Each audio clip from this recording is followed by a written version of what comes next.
Kalau saya ngomong mungkin Anda bisa tersinggung. Tapi kalau Anda baca buku, ilmunya dapat, tapi oilok sewot, padahal nyewoti. Ya, jadi kalau seorang pemimpin baca buku ini, wakasing sewot iki pasti. Kayaknya kita lebih enakan diskusi aja kali ya.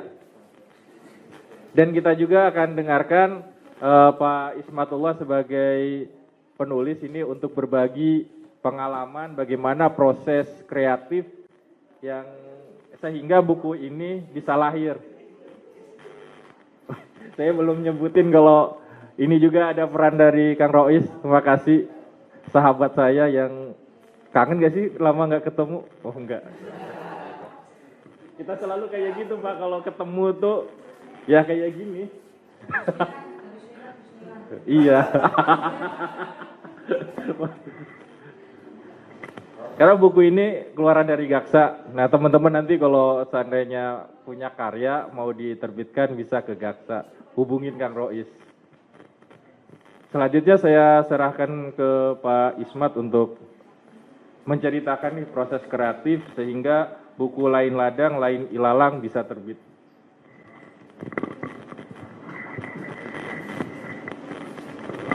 Sebetulnya lebih pas kalian nyeritain Pak Rois kira-kira ya. Tapi nanti kita tambah-tambah saja. Ada sekalian yang Bapak banggakan, proses penyusunan buku ini sebetulnya awalnya akan kita terbitkan pada saat, kalau nggak salah ini di Hari Guru, di 26 November. Ya, 25 lah kita itu ya. Tetapi ternyata fakta dan kenyataan saya dipindah dari Dinas Pendidikan 15 November ke DPAD. Ya, sehingga akhirnya saya alihkan launching buku ini di kantor DPAD. Nggak masalah mau di kantor manapun kira-kira.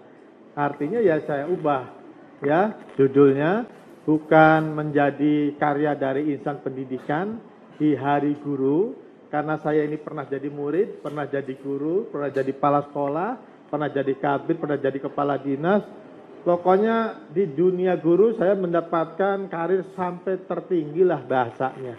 Ya, ini menunjukkan bahwa ada proses seorang guru sampai jadi kepala dinas itu tentunya mungkin banyak yang lain yang bisa seperti itu, tetapi prosesnya akan berbeda dengan yang saya jalani kira-kira seperti itu.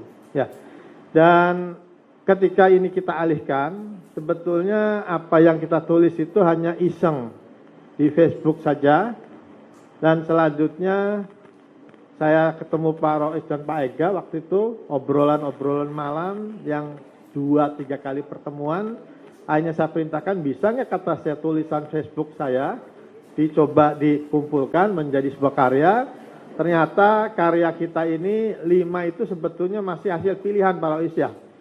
Belum semua tulisan saya ditulis, apalagi tulisan saya yang sekarang ini sehari bisa 3 bisa 4 artikel, mungkin bisa lahir buku kembali kira-kira seperti itu.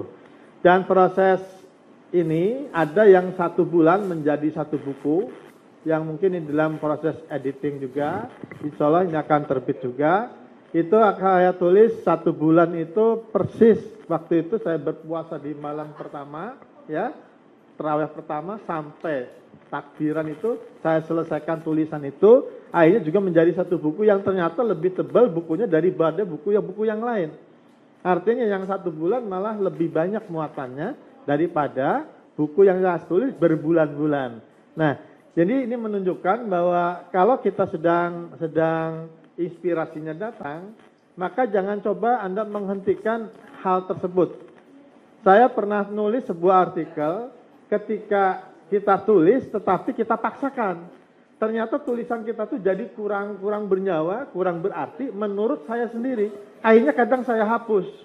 Lah kata saya gak manfaat itu tulisan. Tapi saya pindahkan ke memori saya yang lain, khawatir ternyata itu pendapat saya. Orang lain tetap menganggap itu manfaat. Jadi saya punya file-file yang saya buang, recycle bin-nya istilahnya, ada di file saya yang lain. Jangan-jangan itu sudah 1 buku juga yang saya buang itu. karena ada buku yang ada tulisan yang lagi marah, besoknya tak hapus, lagi copy paste, pindah ke file yang lain. Jadi kalau Facebook saya kadang tulisannya ada yang hilang, memang ketika saya sadar, oh sewot kata saya ini, tak pindah lagi kira-kira. Ya, jadi ada tulisan dalam rangka juga merespon Undang-Undang ITE ini yang kadang saya juga sadari, ada yang pantas, ada yang tidak. Tetapi semoga saja itu menjadi mekanisme dikarenakan dalam penulisan itu apabila ternyata menyinggung pihak-pihak tertentu, kita juga harus menyadari yang bisa menghapus adalah yang menulis itu sendiri kira-kira. Ya.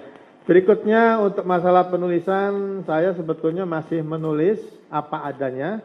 Ya, bahasanya kalau salah itu bagi saya biasa karena memang penulis pemula. Tapi kalau benar ada yang tukang benerinnya kira-kira. Ya. Dan saya bermitra dengan para Rois dan Pak Ega ini dalam rangka coba menyempurnakan tulisan-tulisan saya, khususnya mungkin titik komanya, ya sistematika dan seterusnya. Dikarenakan waktu saya yang terbatas ini membuat buku ini harus bermitra dengan yang lain. Ya, beda cerita apabila suatu saat mungkin saya sudah banyak waktu dan seterusnya, mungkin itu juga bisa dikerjakan sendiri. Tetapi pada prinsipnya pekerjaan yang dilakukan sendiri itu tidak ada sempurnanya. Ya, tidak ada kegembiraannya ketika tidak melibatkan orang lain. Seperti jari kita, ya, ini tidak akan pernah gembira apabila ternyata jari kita yang empatnya nggak ada. Satu aja kira-kira. Ya, ternyata apabila jari kita ini berlima, mungkin bisa pegang kacang, pegang air minum, ya ternyata dengan bersama itu akan menjadi manfaat dan lebih baik. Ya, insya Allah sebetulnya kalau seandainya semua yang hadir sekarang, kita tutup matanya satu, masih kelihatan tuh semua. Ya, tetapi ternyata Allah memberi mata kita dua, untuk memberi arti bahwa sebetulnya kita itu lebih sempurna apabila ada mata yang lain yang mungkin lagi kelilipan sebelah, yang satunya tidak. Ya, hidung kita juga lubangnya dua, ternyata pilek satu, masih ada yang satunya. Jadi spare sebuah aktivitas yang ada ini diperlukan dalam rangka juga memberi arti buat kita semua kira-kira. Dan hal-hal yang lain terkait dengan tulisan saya yang 2 buku ya, itu mutlak buku ilmiah, hasil karya sinopsis disertasi saya. Tetapi sebetulnya nanti akan lahir yang khusus 4 variabel nih ya. Itu akan masing-masing buku dengan teorinya yang tentunya lebih bermuatan ilmiahnya.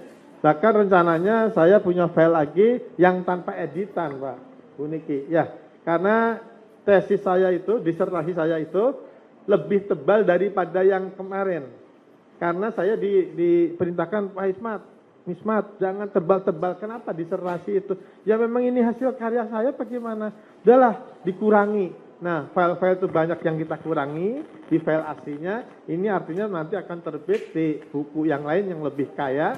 Bahkan teori juga semacam jurnal dibatasi minimal 3, maksimal 10, padahal kita koleksi itu sampai 20 jurnal misalkan. Kenapa tidak? Itu bila kita tambahkan juga akan menjadi bertambah kaya sebuah buku, dan insya Allah itu dalam rangka juga ke depan akan menjadi lebih baik. Dan hal-hal yang lainnya tentunya apabila nanti dengan tanya jawab ya dilakukan, ini akan lebih interaktif lagi, dikarenakan apa yang saya tulis di buku itu tentunya saya juga punya keterbatasan.